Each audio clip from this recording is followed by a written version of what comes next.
Oh my god, what is going on at the moment in the MMA world, guys? The MMA world goes absolutely nuts by the minute, and I will talk about all of it, guys. Usman, USADA, Holloway, Volk, everything. So let's react to it. Hello and welcome to Bloodsport MMA. Salam alaikum. Alaikum salam. Let's start with the big news that hit us yesterday night. After Dana White's Contender Series, Dana went live because there were some rumors online that Oliveira might be out and Volko might be in for the title fight at UFC 294. Dana went live and said, hey, I will talk to you about this in a minute. Went to the press conference after Dana White's USADA Contender Series and he talked about it. He immediately said, yep, that's true. Charles Oliveira suffered a cut in the 5th round of the last sparring. So you have to imagine, in the last few minutes of training camp, the injury happened. If this isn't a sign by God, then I don't know. I think that's probably just perfect for Oliveira. Maybe he would have lost that fight. Now he will come back, win, whatever. Everything happens for a reason, in my opinion. So it is what it is. First, I was devastated, but then thinking about it, I mean, Volk against Makhachev. What a great fight the first fight was. And the only problem I see is Volk had a very dedicated training camp to focus on all the problems that Makhachev presents. And Makhachev now still had a full training camp. For Charles, which is a different game plan, so we also have to give credit to Makhachev, but still, he had a full training camp. He's fit, he's ready, and he has Khabib in his corner. Volk on the other side had no training camp. We don't know what he was doing in the last few weeks. We have no clue. He had surgery a few weeks ago. We don't know how much he was training and everything. There's a reason why he didn't take the fight for Abu Dhabi in the first place. They offered him to him in the first place. He declined it. And now what a gangster move by Volko to step up on short notice, 10 or / 11 days notice, to fight such a risky fight. And I'll tell you why it's risky. Because some people are like, yeah, Volko has nothing to... Volko has everything to lose, guys. If Volkanovski loses this fight against Islam, that's it. He will not get another title shot at Islam. He will not get a trilogy. Forget that. If Volko loses against Islam now, that's it for his double champ dreams, unless, I don't know, Charles Oliveira takes over again. So that's such a risky move for Volkan, such a gangster move. He should... Gaethje should just vacate the BMF belt and give it to Volko, honestly. What a gangster move. And this is a banger fight now, Volko against Islam. Volko will have Craig Jones in his corner again, which is definitely a secret weapon. And I'm looking forward to it. Then we had the rumors about Paulo Costa. That was such a nerve-wracking thing. You just saw... Yeah, Dana said, we will maybe have news soon for Paulo, but we don't have the news now, so we have to wait. And then you online on Instagram, you see so many pages claiming they know he's out, this and that, blah, blah, blah. Costa then posting he's in still. Everybody was like, whoa, what the fuck? Okay, fake news, is still in, nice, okay, perfect. Because he acted the whole week like he's still in the fight. He will fight no matter what. But then the news came out. I mean, there were so many rumors who's gonna fight Khamzat. Allegedly, Vettori declined it, and a lot of other people declined it. But then the Nigerian nightmare gangster Usman stepped up, which was pretty interesting because Usman first they tried to book Usman against Khamzat initially, but Usman declined a fight at 185. Usman wanted a catchweight, but Khamzat didn't want a catchweight. Khamzat wanted to fight at 185. That's the reason why the fight didn't happen in the first place. And now Usman takes that same fight that he didn't want because of the weight class on 10 days notice. I'm sure they offered him a shit ton of money. Plus, interesting fact, the UFC said, it's an official statement, that the winner of Kamaru Usman versus Khamzat Chimaev will get a title shot at Sean Strickland. That's so cool because I was so afraid that they will give Izzy a title shot again and we will have the 505th Izzy title fight. And I'm so happy that the division finally opens up again. And whoever wins, Khamzat or Usman, would be such a fun fight against Strickland. With Khamzat, he trained with Strickland.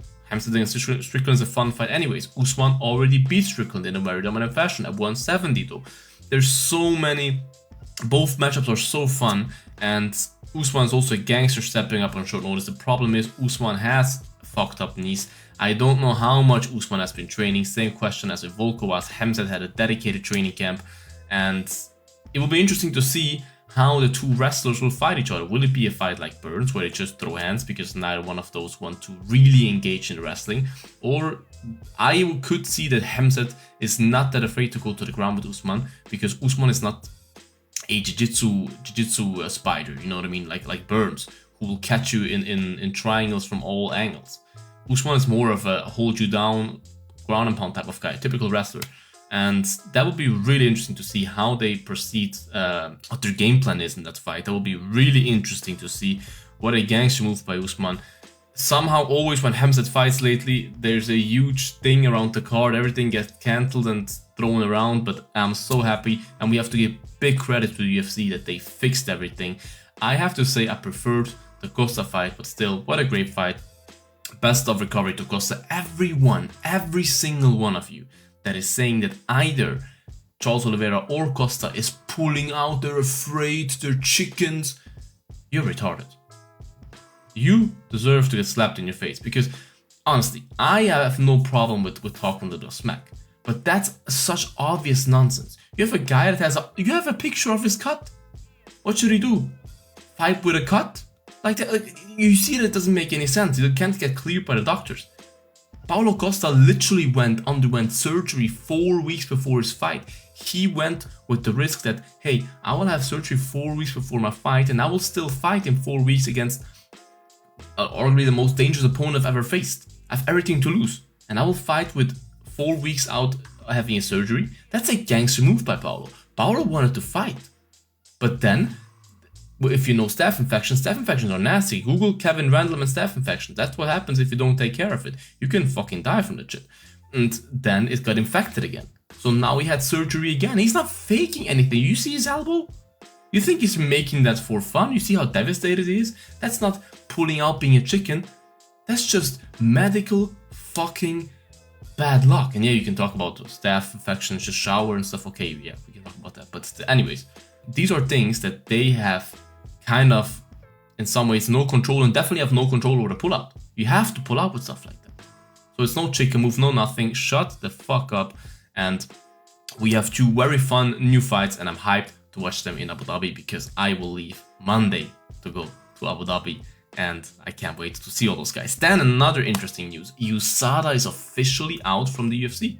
USADA had negotiations with the UFC in March because the contract expires in December.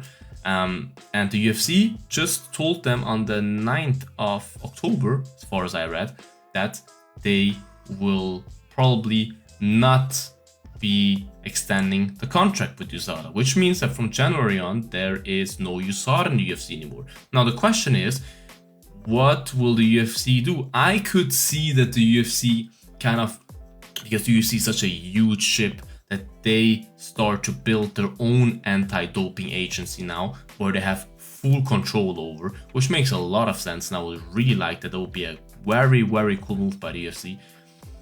The worst scenario would be that they just say, fuck it, let's all do steroids again, let's bring Brock Lesnar, Alistair Overeem, let's bring those times back.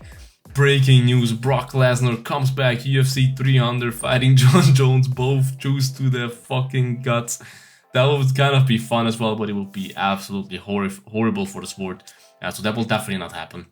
Forget about that. I honestly believe that the UFC just kind of starts their own anti-doping agency that they control, that they have full control over, because you sort of fucked up sometimes, like showing up at 5 AM at Paulo Costa's room on fight days. Absolutely nuts.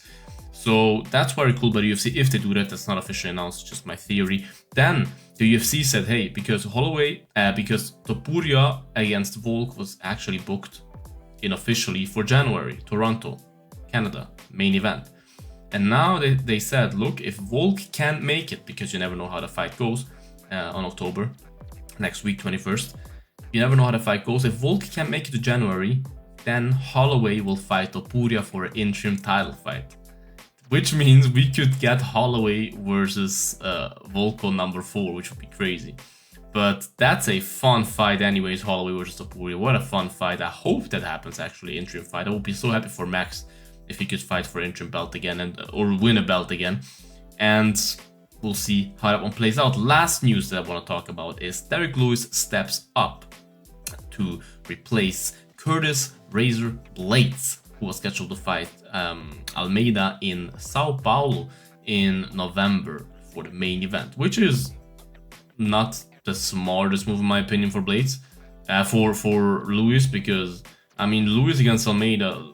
Lewis is a perfect opponent for me. Of course, you can say, yeah, Lewis slapped Curtis Blaydes with an uppercut when he shot for a takedown, of course. But Almeida is so slick with his takedowns, and you saw what the polar bear, Sergey Spivak, did to Derrick Lewis, and I think this fight will look no different. But hey, they probably paid him a shit ton of money.